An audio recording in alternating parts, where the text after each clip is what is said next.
স্বামী রাস্তায় এরকম দাঁড়িয়ে আমার বাবা করেছে। আজকে তো মানুষ দাঁড়িয়ে শুধু আমার বাবা নিয়ে এত মানুষ আর সাথে তার সাথে রাজনীতি করেছে, তাদের ভালোবাসে সবাই আছে, শুধু আমার বাবা নেই।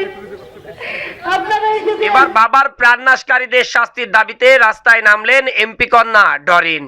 আজ বিকালে হাজার হাজার সাধারণ মানুষ ও দলীয় নেতাকর্মীদের সাথে নিয়ে উপজেলা আওয়ামী লীগের দলীয় কার্যালয়ের সামনে থেকে এক বিশাল বিক্ষোভ মিছিল বের হয়। এরপর দলীয় নেতাকর্মী ও কালীগঞ্জের সাধারণ মানুষের আয়োজনে কালীগঞ্জ মেইন বাস স্ট্যান্ডে এক বিশাল মানববন্ধন অনুষ্ঠিত হয়। ঝিনাইদহ ৪ আসনের সংসদ সদস্য আনারুল আজিম আনার এর প্রাণনাশের সাথে জড়িতদের দৃষ্টান্তমূলক শাস্তির দাবিতে মানববন্ধন কর্মসূচি পালিত হয়েছে।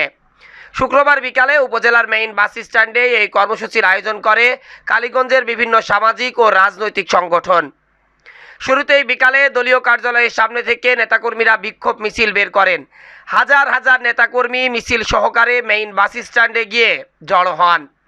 মিছিলে স্বতঃস্ফূর্তভাবে হাজার হাজার জনতার উপস্থিতি দেখেই বোঝা যায় এমপি আনারুল আজিম আনার বর্তমানে কতটা জনপ্রিয় ছিল কালীগঞ্জের সাধারণ মানুষের কাছে। সেখানে অনুষ্ঠিত হয় মানববন্ধন কর্মসূচি।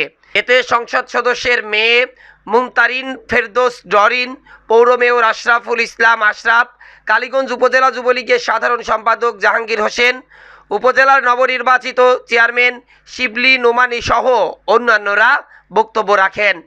সে সময় বক্তারা কলকাতায় সংসদ সদস্য আনারুল আজিম আনারের প্রাণনাশের সাথে জড়িত সকলের আইনের আওতায় এনে দৃষ্টান্তমূলক শাস্তির দাবি করেন। গত 12ই মে কলকাতা চিকিৎসার জন্য ঝিনাইদহের 4 আসনের সংসদ সদস্য আনারুল আজিম আনার কলকাতায় পৌঁছান।